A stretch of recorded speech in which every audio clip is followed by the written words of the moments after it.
Questions? I have a question if not. Fire away. I'm curious, you mentioned the earlier, or in one of the early pieces, the disking utility and the audit utility. Could you say a little bit more about how collaboration with multiple developers works in Polyform? Well, the most fun way to do it is everybody has access to the same code at the same time, and we just work in it. Because we're not scooting a giant text file up and down all the time under each other's feet. We're working in individual little blocks where our part of the problem is. And that's something we've done a lot of times in the past, very, very pleasantly. That saves you all that trouble. And you're sitting there in real time and you say, hey, Dean, we got to reboot here. I just changed something and he says, okay, no problem, let's go. So that's the bottom line simplest way to do it. The next simplest way to do it is we fire an image of it around, or we work remotely on the same copy, again, the same base copy in a share on the net. We've done that a lot of times. The actual sharing of the disk blocks, you'll use like a file. We're sharing the whole array of simulated disk, or a chunk. We map a chunk of our disk address space via the net onto an image on another machine somewhere and use that. That's the easiest way to do it. Again, if we've got multiple people working on something, we're not all working on the same definition, I hope.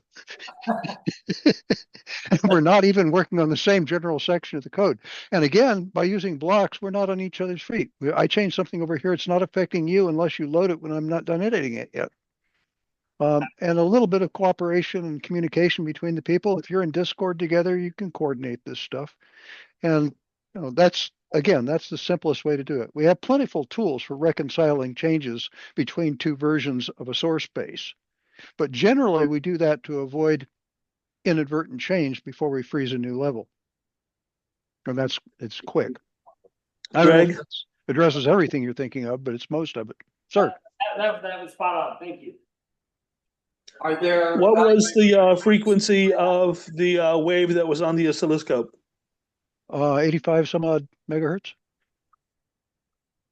You saw that it was 2 nanoseconds per division. I had it on 10x magnification. Thank you. No problem.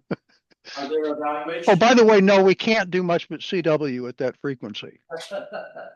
Changing the duty cycle of that would quickly blow us out of our nice infinite loop. All right.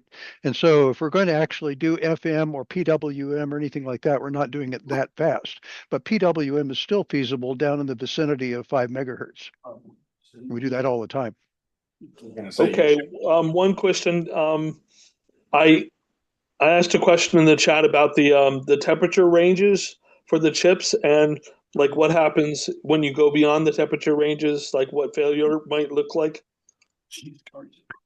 We haven't ever made a chip fail by exceeding the temperature ranges. We actually haven't tried blowtorching one or anything like that. We only have a Cincinnati Sub-Zero temperature chamber here. We can go to minus 82C. We have, and the chip still will cycle and do things. We've got a problem with our memory in that we were just a little too minimalist on the RAM inside the chip. And so we're pushing signal in through a single N transistor at the weak inverter's output. And we're trying to drive the weak inverter's output low. We can do that very well, even at low temperatures or low VDD through an N transistor. But if we're trying to push it up high, N transistors are not very good for pushing something high. And if the temperature is low or the voltage is low, eventually we poop out. And so that's right now the limiting factor in how cold we can run the chip. As far as heat is concerned, we've run up to you have to look at the data at DB002. Let's offline this if necessary. Doug has a comment. Yes, sir. Greg, I've heard how you are handling the development of your chip stuff. But I'm realizing my fear that the AI, large language model, and forth were antagonistic or going to be antagonistic. what I see you guys doing, continually keeping the fourth environment at a very effective level. And so what We I try. yeah, no, and other things, guys, that pursued, all of a sudden go, wait a minute, you guys aren't gonna go down, what is AI gonna tell me to do today? You guys are in such control and it's legitimate control. And I say, you know what, you can still get screwed up, but a lot less than I thought you would. So I As really, part, you well, as guys, part of this collaboration, we may very well end up building our own fab. All right. And that's, if you want supply chain control, that's a pretty good way to get it. But no, absolutely. Independence is what Chuck showed us the path to. How to competent not, independence. yes. So And Greg, are sir, there evaluation boards to be had? Somebody wanted an evaluation board? we have a small stock of eval boards left All right, that that's no are from matter. the current batch. We're making Fine, another build of them, but it fine. takes time to do this. But we have a small stock of eval boards left. Also, as part of the new collaboration, we're making a product called Volatco, which consists of a repackaging and reconfiguration of the. It's not the same thing as the eval board. It is the one board, for example, that has the host and target chips and SRAM and an SPI flash on it, but nothing else except pins. And that plugs into another board, which either is you supply it power and serial ports or other IO, or we supply it. We're making a series of boards. Okay, for example, there will be a board that is a power supply and serial interface board that it can plug into. And there will be other boards for other types of IO. What's So the we're, timeline for this?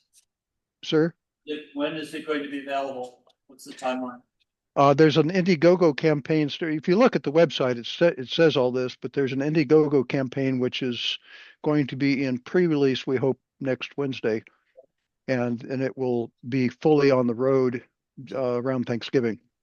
All right, I'd like to extend an invitation to you to come back on the third Saturday of December and give us an update on that. Well, if somebody orders a bunch of Vladcos by then, I'll give you a very glowing and happy update. Tell all your friends.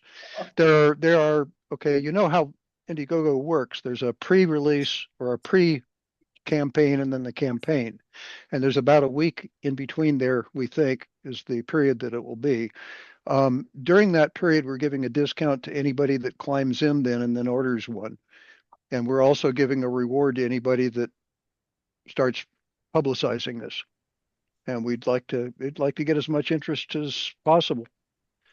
The How point much? being that Volatco is packaged not just an evaluation board, but it's going to come with machine intelligence software and examples and stuff, and also various IO options. So it's quite different than our offering of the eval board. All right. How much would it be? Go ahead. It's not going to be less than the eval board because the costs of everything has nearly doubled since we made our last batch of those. But in terms of what you get and what the bang is, it's going to be a big deal. I'm sorry. I mean, there are people that bitch about the price of an eval board. You know, the last Intel eval board that I bought, and it was 35 years ago. No, it was not 35, but it was 25 years ago.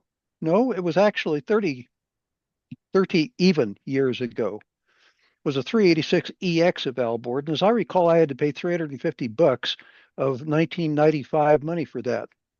What is the inflation rate between 1995 and now?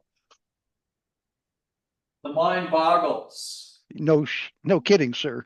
Anyway, So I don't get it. You know, we're not Raspberry Pi. The royal family is not subsidizing GreenArrays to give away hardware. right. It's time to What wrap can I it say? up.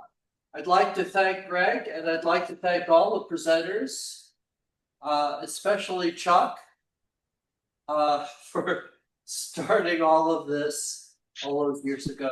We'll see you on the third Saturday of December for extensions to these talks and maybe some new and interesting things. So with that, I remind you that a motion to adjourn is always in order. It's not debated, it takes precedence, and it's voted immediately. So Brad, stop the recorder.